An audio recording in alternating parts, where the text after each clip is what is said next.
Imagine the roar of the crowd, the frantic flutter of wings, the electric tension of a cockpit arena. Now imagine it all go silent. The once vibrant stadiums now echo with an eerie emptiness. This isn't just a story about cockfighting, or sabong, as it's known in the Philippines. It's a story about the men who vanished, swallowed whole by a world most of us never knew existed.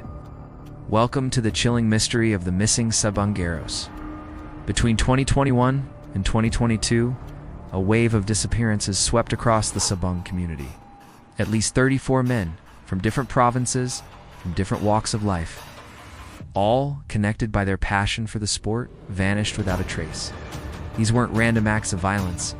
They were calculated, almost surgical abductions. Let's rewind. Picture a typical day. Sabungero prepares his prize rooster, a bird bred and trained for months, even years. He meets with his team, his friends, his fellow enthusiasts. They travel to a major derby, the air thick with anticipation and the smell of money. The bets are placed, the roosters clash, and fortunes are won and lost in a matter of seconds. But for these men, the end of the match wasn't the end of the day. For one group, their journey home was brutally interrupted. Masked men, armed and organized, ambushed their vehicle. Witnesses described a scene of chaos and terror as the Sabungeros were forced out of their van, their hands bound, their faces covered. They were pushed into unmarked vehicles and driven away into the night. Their families waited. The minutes turned into hours, the hours into days. The calls went unanswered. The silence that followed was deafening. Another man, a master breeder known for his champion bloodlines, was last seen at his farm. A friend said he received a call about a potential buyer for some of his high-value roosters. He went to meet them, a routine transaction he'd done 100 times before. He never returned. His farm, once a bustling hub of activity, became a silent monument to his absence. The only things left behind were his prized birds, cared for by a family now paralyzed with fear. These weren't isolated incidents. The pattern repeated itself with chilling precision. From Laguna to Batangas to Manila, the stories were eerily similar. A group of men involved in sabong, a sudden and violent abduction by unidentified armed individuals, and then nothing. It was as if they had been erased from existence. So what tied all these men together? The answer lies in the evolution of the sport itself. When the world went into lockdown, the physical cockpits closed, but the betting didn't stop. It migrated online. This was the birth of eSabong, or online sabong. Suddenly, anyone with a phone and an internet connection could watch live-streamed matches and place bets from anywhere in the country. 24 hours a day, 7 days a week, the industry exploded. Billions of pesos were wagered daily. It became a digital gold rush, attracting everyone from seasoned gamblers to ordinary people looking for a quick win. But with this astronomical growth came a dark, unregulated underbelly. Behind the slick websites and live-streamed action, a shadow world of game fixing. Point shaving and massive, undeclared winnings thrived. The stakes were no longer just about the fight in the ring. They were about controlling a multi-billion peso empire. It's believed that the missing men, in one way or another, had crossed a line in this dangerous new world. Were they involved in TIOP, the local term for game fixing? Perhaps they were agents who skimmed off the top, or maybe they simply knew too much. Some theories suggest they were part of a syndicate that had perfected the art of manipulating match outcomes. They would allegedly use specific chemicals or tactics to make a superior rooster underperform, allowing them to win massive bets placed on the underdog. In a world where a single bet could be worth millions, cheating wasn't just frowned upon, it was a death sentence. The whispers in the community pointed to a form of brutal vigilante justice. The powerful figures who ran these eSabong operations couldn't go to the police to report cheating. So they employed their own enforcers to deliver a message, a terrifying warning to anyone else who dared to disrupt their flow of cash. The message was clear. You will not be fired.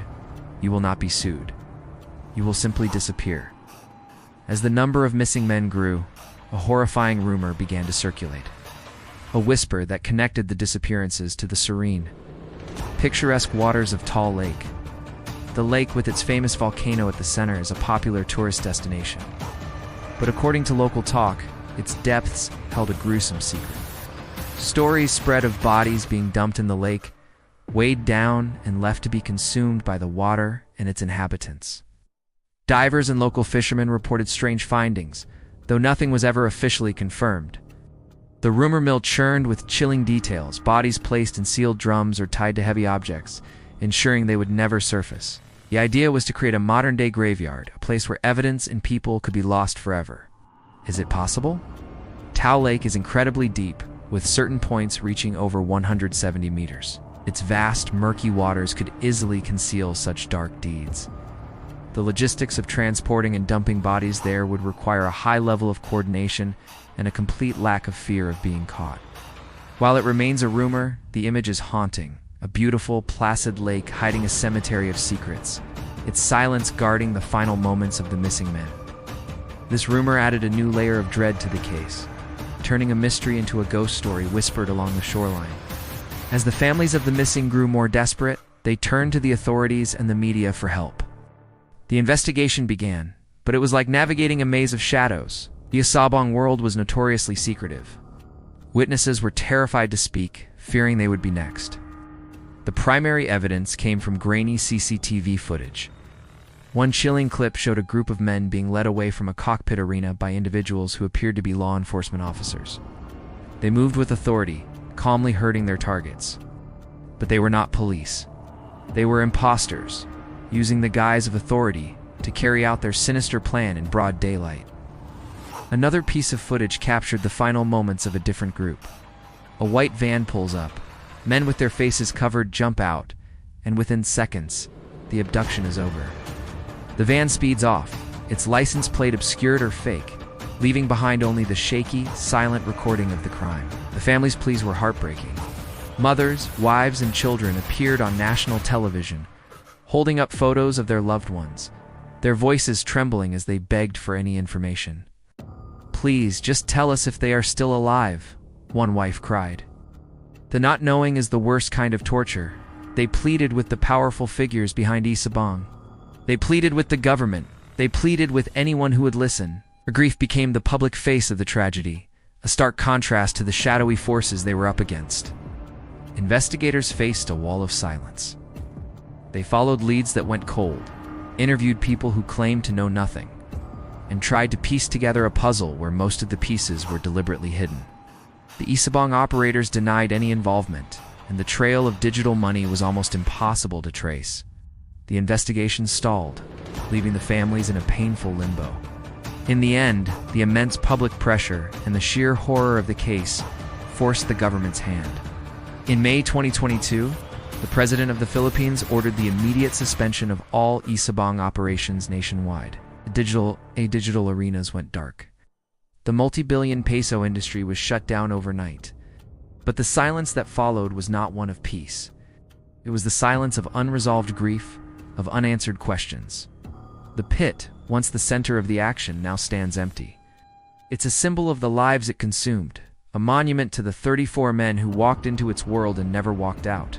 Their fate remains unknown. No bodies have been found.